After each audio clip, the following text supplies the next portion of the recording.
in Cleveland, I met with Barbara Anderson, and we walked down this street together. Today it has even more empty blocks and crumbling homes.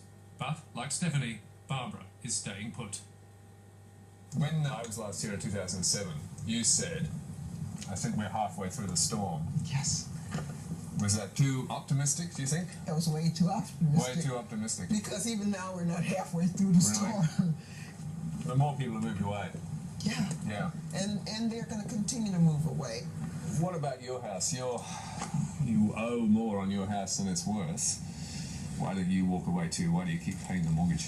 Financially, it can be considered a burden, but emotionally it is an uplift and it is a pleasure. I raised 8 kids here. They were raised well. They are doing well. And fantastic. I found my love here. But plenty who can leave Cleveland's east side or quit the city have chosen to join the exodus. We lost 18% of our population between 2000 and 2010. But what I think is even more tragic is that hundreds of thousands, tens of thousands of homeowners in Cleveland had their single most valuable asset stripped of almost all its value. It's estimated in this country that the minority communities, African American and Hispanic, have taken a $1.2 trillion hit between 2000 and 2010 to their net worth. That is a huge amount of money. Sure. And how are they coping with that? What's the wash up of that? As best they can. I mean, what can they do? Cleveland, city of light, city of magic. Cleveland, city of light, you're calling me. So, how did it happen to a city with such a glorious history? A city with its own Federal Reserve Bank, a world-famous symphony orchestra, and some of the best museums in America or even the world. A city that in some parts is also prospering and that offers good new jobs to those with skills and education. Well, it's about change and about the people America is leaving behind. Cleveland, city of light, city of magic. It's also about whites fleeing to the suburbs and fear of crime. But what really killed this community is reckless and fraudulent lending by America's big banks. Even now I can remember. Back in the early 2000s, the banks and mortgage companies were so desperate to lend money, they were pushing it out the door to anyone who had a pulse. No job? Not a problem. No income? Who cares? And bad credit score? Well, that didn't matter either. And to make sure that no one missed out, they were even prepared to fiddle the paperwork, which is why they were collectively known as liar loans. Mrs. Johnson, good to see you again. This is Mike. You can trust him. He looks just like you. African Americans and Hispanics were targeted because many had never been able to borrow before, which is why the loans were called subprime. Low monthly payments and interest rate as we promised. Here's where they triple. The rest of this stuff, I don't think a lawyer can read this. It protects us. Make sure we get your home when you can't pay us back. So why on earth do the banks lend money to people who can't pay it back? Because you got your money on the front end. Because there were no consequences to you as a mortgage broker for giving somebody a bad loan. So they did it because they could, because greed was in play, because there was no regulation.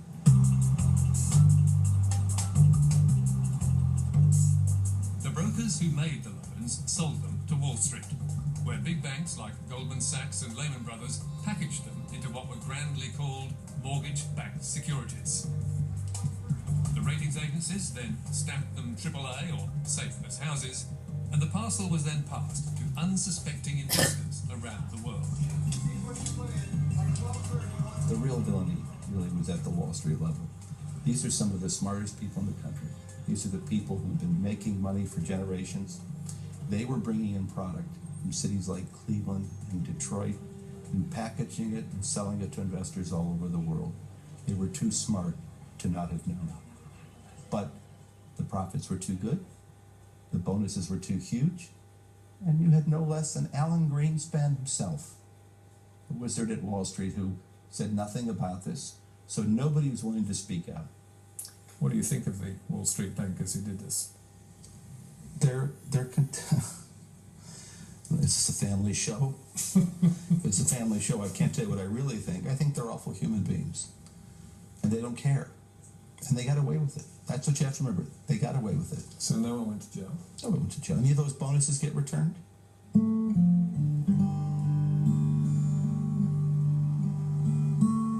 Almost a decade later, Cleveland is still paying the price. And incredibly, the banks are getting away with it again. As house prices fall, they are also abandoning these homes, leaving what are known as zombie mortgages to live on and haunt owners like Marty Canonis. Yeah, how's it going? Good. I'm Paul. Hey. Marty bought this house 21 years ago and set about making it his home. That used to be a window. I put a sliding door in, stripping woodwork, put a new woodwork here. It's beautiful. You stripped all the paint off this, didn't you? Yeah. Wow. Marty refinanced his house to do it up, and although it was only worth just $50,000, the bank encouraged him to borrow $80,000 at 14%. Got it started. I put a lot of work into this house. Yeah, I can see. Chandelier. Chandelier.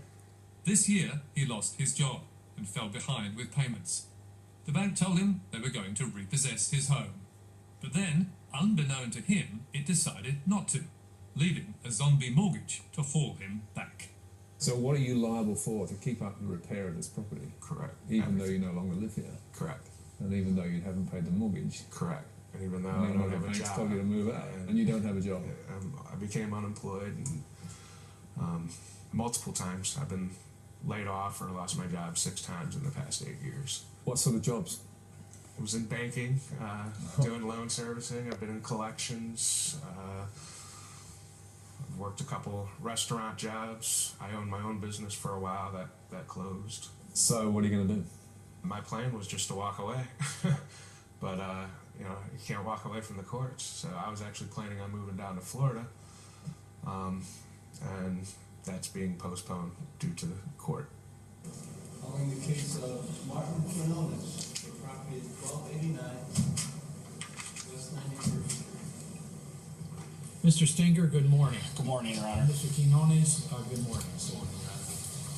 It looks as though the city has filed a first-degree misdemeanor.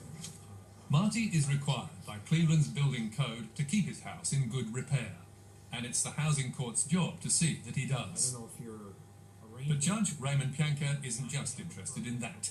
He also wants to fix that zombie mortgage by getting the bank into court as well. There had been a discussion to subpoena the bank who has not released the lien nor taken the foreclosure through. Is that right? They told me they were foreclosing, Uh-huh. and then they said, well, we didn't actually file the foreclosure. We want you to sell the property instead. Let's see what we can do to make the best of a bad situation and move this property to a beneficial owner. And you could even subpoena the bank. What bank is it? Marty doesn't know the Mr. answer. Mills, Jagerson. The bank he borrowed from sold the loan to someone else. But whoever it turns out to be, zombie mortgage cases like this are one of the housing court's biggest problems. Thank you. Thank you. Thank you, Judge. We've regularly seen in court owners who thought they lost the property. They may have filed bankruptcy, and their attorney told them, well, you now have a fresh start. You can go on with your life. But the mortgage company has to pick that mortgage up and foreclose on it. Well, they don't. They don't want that property. So they will just walk away from the mortgage. It sounds like a god-awful mess. Well, I think it is a mess, and I guess if we had the view from the balcony, we'd say it's a mess, but we just view things address by address, and that's how we're able to get along. The housing court is usually able to make the bank take the property or give it up to the county land bank.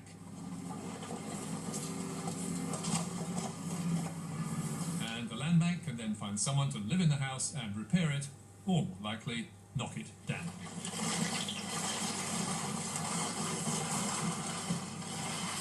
But Between them, Cleveland City and Cuyahoga County have demolished 11,000 houses since 2007, and 10,000 more are in their sights if they can find the money. I always find it somewhat frightening, honestly. When I'm in front of one of these, they scare me. It just, people lived in that house for, what, 60, 70, 80 years, and in 15 minutes, it's gone.